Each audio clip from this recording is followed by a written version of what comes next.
ভাৰতৰ প্ৰধান উৎসৱসমূহ। 1. হৰ্ণবিল উৎসৱ কোন ৰাজ্যই পালন কৰে?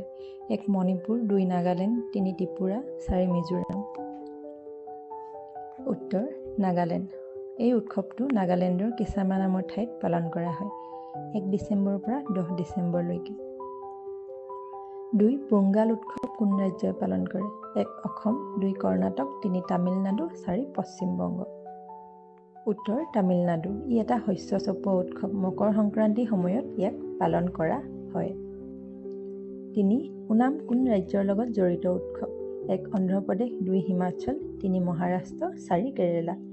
উত্তৰ: কেৰেলা। এই উৎসৱ বছৰৰ ছেপ্টেম্বৰ মাহত পালন কৰা হয়। এই সময়তে কেৰেলাৰ বিখ্যাত নৌকা প্ৰতিযোগিতা অনুষ্ঠিত হয়। 4. অম্বুবাচী মেলা কোন ৰাজ্যত অনুষ্ঠিত হয়? 1. ত্ৰিপুৰা, 2. অসম, 3. বিহাৰ, 4. উৰিষ্যা।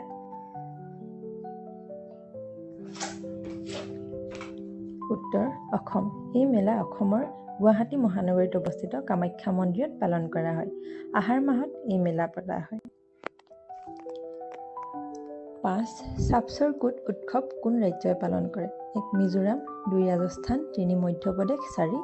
মণিপুৰ। উত্তৰ: মিজোৰাম।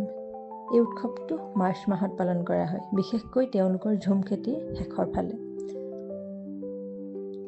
6. বিহাৰত পালন কৰা আটাইতকৈ ডাঙৰ উৎসৱটো কি? 1. মকৰ সংক্ৰান্তি, 2. ছঠ পূজা, 3. দীপাৱলী, 4. বিজয়া দশমী। উত্তৰ: ছঠ পূজা। ছঠ পূজা বছৰৰ দুটা সময়ত পালন কৰা হয়, চ'ত আৰু কাতি মাহত। ইয়াত সূৰ্য দেৱতাক পূজা কৰা হয়। 7. তলৰ কোনখন ৰাজ্যই টুলিপ উৎসৱ পালন কৰে? 1. জম্মু কাশ্মীৰ, 2. অসম, 3. মেঘালয়, 4. গোৱা। এই প্ৰশ্নটোৰ উত্তৰ সকলোৱে কমেণ্ট বক্সত কমেণ্ট কৰি জনাব বুলি আশা কৰিলোঁ।